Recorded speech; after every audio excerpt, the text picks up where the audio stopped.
अल्हम्दुलिल्लाहि रब्बिल आलमीन वस्सलातु वस्सलामु अला सय्यिदिल मुरसलीन अम्मा बाद फ़अऊज़ु बिल्लाहि मिनश शैतानिर रजीम बिस्मिल्लाहिर रहमानिर रहीम यस्सलातु वस्सलामु अलैका या रसूलल्लाह व अला आलिका व अस्हाबिका या हबीबल्लाह अस्सलातु वस्सलामु अलैका या नबियल्लाह व अला आलिका व अस्हाबिका या नूरल्लाह। फरमान मुस्तफ़ा सल्लल्लाहु ताला अलैहि वसल्लम से खुलासा है, मुझ पर दुरूद पाक की कसरत करो, बेशक यह तुम्हारे लिए तहारत है। सुबहान अल्लाह। सल्लु अलल हबीब सल्लल्लाहु ताला अला मुहम्मद सल्लल्लाहु अलैहि वसल्लम व अला आलिहि व अस्हाबिहि बारक वसल्लम।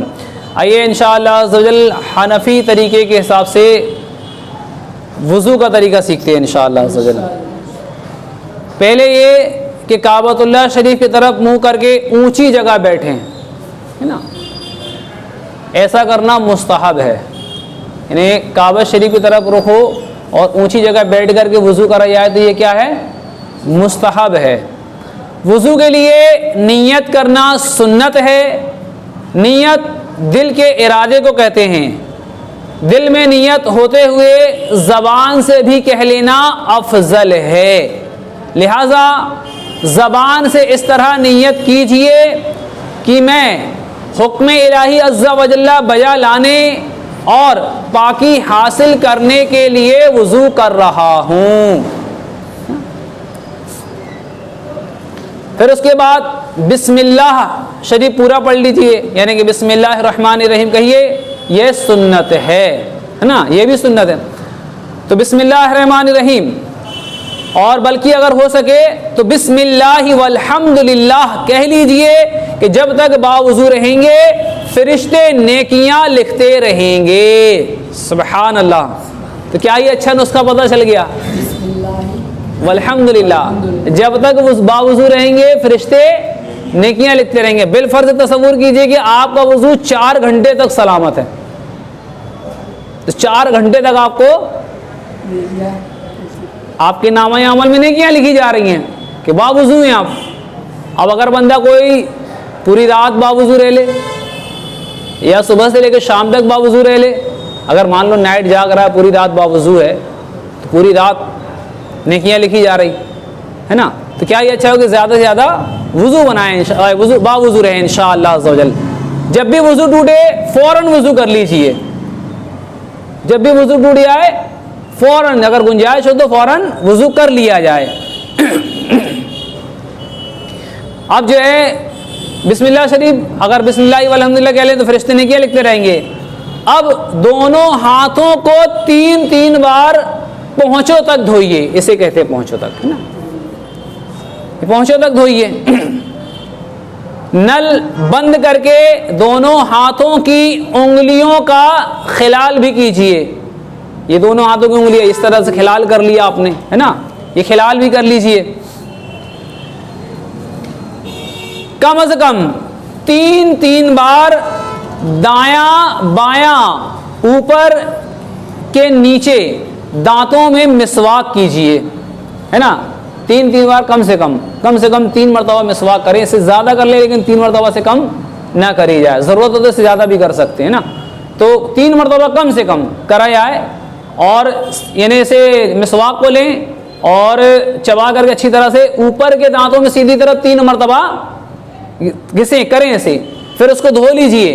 धोने के बाद फिर उल्टी तरफ 3 मरतबा कीजिए ऊपर के दांतों में, फिर धो लीजिए। फिर सीधी तरफ नीचे के दांतों में कम से कम 3 मरतबा कीजिए। मिसवाक खड़ी नहीं की जाएगी, इस तरह आड़ी आड़ी की जाएगी, है ना, वरना मसूड़ों के ज़ख्मी हो जाने का अंदेशा होता है। और उसके बाद फिर उसे धो लीजिए और फिर जो है उल्टी जानिब नीचे के दांतों में कर लीजिए। इस तरीके से मिसवाक कर लीजिए।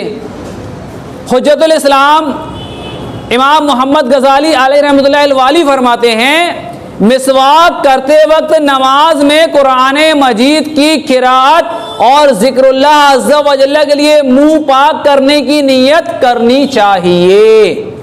सुभान अल्लाह अज़्ज़ा व जल। अब सीधे हाथ के 3 चुल्लू पानी से हर बार नल बंद करके इस तरह 3 कुल्लियां कीजिए कि हर बार मुंह के हर पुर्जे पर पानी बह जाए। किस तरह से कुल्ली करेंगे? 3 मरतबा अलग अलग पानियों से जब लेकर कुल्ली करेंगे तो इसका तरीका ये होता है कि पहले जो है सीधे हाथ से पानी लिया और मुंह में पूरे हिलाया, हिलाने के बाद मिसवाक तो कर चुका है, अब ये दांतों को मल ले पानी छोड़ने के बाद, है ना। यानी ऊपर के दांतों में फिर सीधी तरफ, फिर उल्टी तरफ, फिर नीचे के दांतों में सीधी तरफ, फिर उल्टी तरफ। फिर उसके बाद जो है दूसरी मरतबा पानी लेकर के मुंह में हिलाए और पानी को छोड़ दे, मुंह खोल दे। यानी पानी को पिच करके नहीं थूकना है अपन को, मुंडी नीचे करेंगे नाली की तरफ, जैसे मुंह खोलेंगे तो पानी खुद ब खुद बाहर हो जाएगा, ठीक है ना। ये पिच करके थूकने से क्या होता है कि जो नाली, आजकल टाइल्स वगैरह लगी होती है नालियों में, वुजू खाने वगैरह में, तो अब ये सख्त होता है, कड़ा होता है, मतलब केस में नरमी नहीं होती, मिट्टी जैसी नरमी नहीं होती। तो अब जब जैसे पानी की पिच करके पिचकारी मारते हैं तो क्या होता है, उसका छींटा वापस हमारे कपड़ों में पड़ता है और ये होता है मकरूह। तो हमें इससे बचना है, तो इसका खास एहतियात रखेंगे। तो अगर मान लीजिए बिलफर्ज कि किसी वजह से अगर मुंह में ब्लड आ गया मसूड़ों से, अब वही पानी लेकर पिच करके थूक मारे तो वो तो खून मिला हुआ हो गया, वो तो नजिस हो गया, अब वापस आप छींटा आपके कपड़ों में पड़ता है। तो इसलिए एहतियात ज़रूरी है इंशाअल्लाह, ठीक है ना।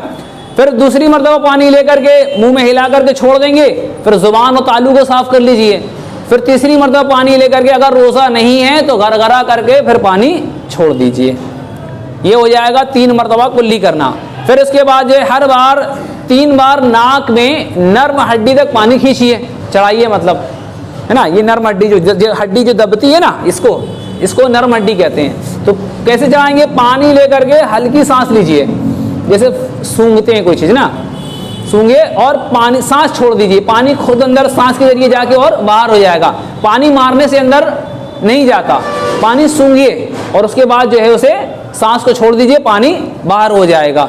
इस तरीके से 1 मरतबा आपने किया और जो है उल्टे हाथ की छिंगली से नाक की रीढ़ वगैरह साफ कर लीजिए। दूसरी मरतबा पानी खींचिए और पानी छोड़ दीजिए, फिर छिनक लीजिए, फिर तीसरी मरतबा पानी लीजिए और छोड़ दीजिए। ठीक, ये हो गया नाक में पानी डालने का तरीका। और साहिब बहार शरीयत इरशाद फरमाते हैं, आपने लिखा है किताब में बहार शरीयत में, कि अगर नाक में पानी चढ़ाने के लिए आधा चुल्लू काफ़ी है तो पूरा चुल्लू पानी लेना इसराफ यानी फिजूल खर्च है। तो हमें इससे बचना है, थोड़ा पानी लें, जितने की ज़रूरत है उतना पानी लें और उसके बाद जो है नाक में पानी चढ़ाएं इंशाअल्लाह अज़्ज़ा वजल। वज़ू में कहीं पर भी पानी इतना नहीं इस्तेमाल किया जाएगा कि पानी ज़बरदस्ती फेंकें या ज़रूरत से ज़्यादा इस्तेमाल हो, ऐसा नहीं करना चाहिए, ये इसराफ है, इससे बचना है। और फिर उसके बाद जो है 3 मरतबा जो है सारा चेहरा धोइए। जब आपने कुल्ली कर लिया, नाक में पानी चढ़ा लिया, तो आप पहला फ़र्ज़ जो होगा वो चेहरा धोना होगा। चेहरा जो है जहाँ से बाल उगते हैं, यहाँ से लेकर ठोड़ी के नीचे तक, एक कान की लौ से दूसरे कान की लौ तक, ये पूरा चेहरा कहलाता है। पानी लेकर के इस तरह से ऊपर से छोड़ा जाएगा। पानी ऐसा मारने से ये छींटे उड़ते हैं और पानी यहाँ पेशानी पर सही से पहुँच भी नहीं पाता, और पानी मुँह में मारना ये मकरूह भी है ना। तो खिलाफे सुन्नत काम है। तरीका क्या है कि हम पानी लेकर के पेशानी से छोड़ें इंशाअल्लाह अज़्ज़ा वजल। और दाढ़ी है तो उसका खिलाल कर लीजिए, है ना। और उसके बाद फिर दूसरी तीसरी मरतबा पानी बहाइए, और दाढ़ी अगर है तो अच्छी तरीके से पानी इससे तर कर लीजिए ताकि अंदर की चमड़ी भी इसमें पानी पहुंच जाए। अगर बहुत घनी दाढ़ी है किसी की, है ना, बहुत ज़्यादा घनी दाढ़ी है, तो उसके लिए ज़रूरी नहीं है कि चमड़ी में पानी पहुंचाए, वो दाढ़ी के बालों को तर कर ले इंशाअल्लाह अज़्ज़ा वजल जितना मुमकिन हो। वल्लाहु आलम रसूल आलम। तो यानी दाढ़ी जो घनी है उनको पानी के तरी कर लें इंशाअल्लाह बालों को।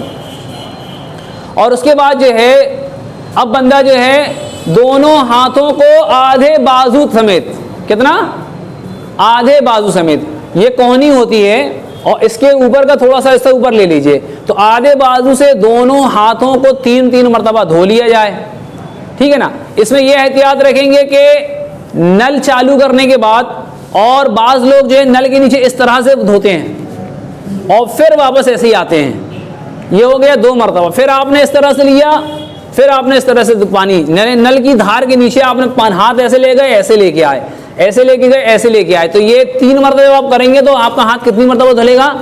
6 मरतबा धुलेगा। और कितनी मरतबा धोना सुन्नत है? 3 मरतबा। तो 3 मरतबा का पानी आपका गया इसराफ। तो हमें इससे बचना है। एक मरतबा। हाँ, अगर नल की धार के नीचे बंदा जो एक मरतबा इतनी अच्छी तरीके से धो लेता है कि 3 मरतबा पानी बहाने का जो मकसद है वो पूरा हो गया, तो उसको 3 मरतबा पानी बहाने की ज़रूरत नहीं है और उसका वज़ू हो जाएगा इंशाअल्लाह अज़्ज़ा वजल। वल्लाहु आलम व रसूलुहु आलम अज़्ज़ा वजल व सल्लल्लाहु अलैहि वसल्लम। तो ये हो गया हाथ धोने का तरीका, दोनों हाथों को इस तरीके से धो लेंगे।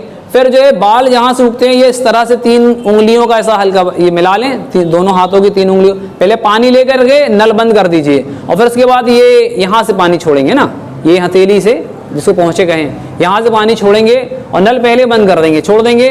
और उसके बाद जो है ये 3 उंगलियां मिला करके जहाँ से पेशानी उगती है वहाँ से बीच वाली पहली उंगली स्टार्ट होगा, इस तरीके से पेशानी पूरा गुद्दी तक ले जाएंगे, फिर वापस यूं इस तरह से आ जाएंगे। तो जाएंगे उंगलियों के बल पे और उंगलियां हटा के हथेलियों के बल पे लौटेंगे, इस तरीके से मसा यानी सर का मसा करेंगे।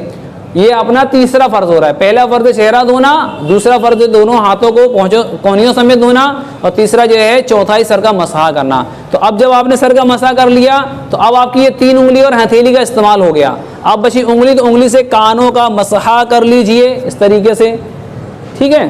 फिर उसके बाद अंगूठे से ये जो है कानों की पुष्ट का मसहा कर लीजिए, अच्छी तरह से कीजिए इस तरह से, ये इस तरह से।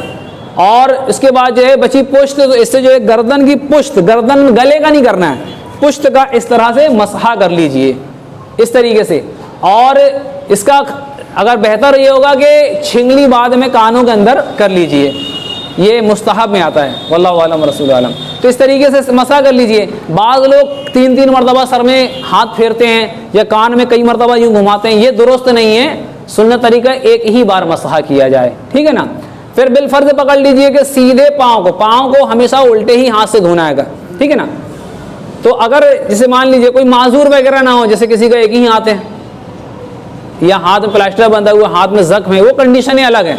लेकिन अगर मान लीजिए सही सलामत आम आदमी की अगर बात करें तो उल्टे ही हाथ से पैरों को धोया जाए। तो उसका तरीका ये होगा कि बिलफर्ज सीधे पैरों की छिंगली से खिलाल शुरू करेंगे ना, सीधे पैर की, और उल्टे हाथ की छिंगली से, सीधे पैर की छिंगली से खिलाल शुरू करेंगे, अंगूठे तक आएंगे, पूरा पैर धो लेंगे ये। और बेहतर होगा कि आधी पिंडली तक धोना ये मुस्तहब है ना। वल्लाहु आलम व रसूलुहु आलम। टखनों समेत धोना ये फर्ज है। तो अब ये बंदा इस तरीके से धो ले और फिर जब उल्टे पैर को धोए तो उल्टे पैर के अंगूठे से खिलाल शुरू करेगा और छिंगली तक आएगा और उल्टे ही हाथ से धोया जाएगा। इस तरीके से पूरा धो ले और धोने के बाद जो है ये बंदे का वज़ू कंप्लीट हो गया। अब जो है वज़ू के बाद की कुछ खास दुआएं भी सीख लेते हैं इंशाअल्लाह अज़्ज़ा वजल। कि वज़ू करके जब उठे तो हर उज़्व धोते वक्त ये भी उम्मीद करता रहे, जब भी जैसे मिसाल के तौर पे हाथ धोया, चेहरा धोया, सर का मसा किया, पैर धोया, तो ये उम्मीद करता रहे कि मेरे इस उज़्व के गुनाह निकल रहे हैं। इस नीयत के साथ, इस उम्मीद के साथ बंदा करता रहे। और फिर उसके बाद ये है वज़ू के बाद ये दुआ भी पढ़ लीजिए, अल्लाहुम्मा जअलनी मिनत तव्वाबीन वजअलनी मिनल मुतत्तहिरीन। तर्जमा, ए अल्लाह अज़्ज़ा वजल, मुझे कसरत से तौबा करने वालों में बना, मुझे कसरत से तौबा करने वालों में बना दे और मुझे पाकीज़ा रहने वालों में शामिल कर दे।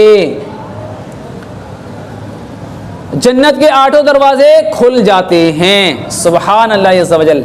हदीस पाक में है, जिसने अच्छी तरह वज़ू किया और कलिमा शहादत पढ़ा उसके लिए जन्नत के 8 दरवाजे खोल दिए जाते हैं, जिससे चाहे अंदर दाखिल हो। वज़ू के बाद सूरह कद्र पढ़ने के फजाइल, सूरह कद्र यानी इन्ना अंज़लनाहु फी लैलतिल क़द्र, ये वाली पूरी सूरा।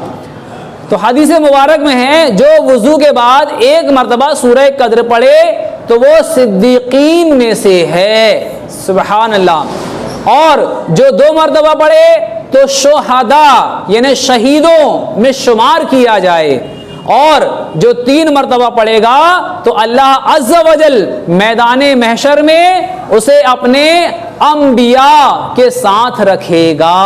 सुभान अल्लाह। तो क्या ही अच्छा है कि वज़ू करें तो थोड़ा जल्दी चले जाएं मस्जिद, जल्दी वज़ू कर लें और इन वज़ाइफ पर भी अमल कर लें जो बताए गए हैं। रिवायतों में आया है कि बंदा जो है वज़ू के बाद की दुआ पढ़ ले, कलमा शहादत पढ़ ले, सूरह कद्र पढ़ ले, और एक नुस्खा भी है सूरह कद्र का कि नज़र कभी कमज़ोर ना होगी। सुभान अल्लाह। तो उसका तरीका क्या है कि जो वज़ू के बाद आसमान की तरफ देखकर सूरह कद्र इन्ना अनज़लनाहु फ़ी लैलतिल क़द्र पढ़ लिया करे, इंशाअल्लाह अज़्ज़ा वजल उसकी नज़र कभी कमज़ोर ना होगी। सुभान अल्लाह, कितना आसान नुस्खा है।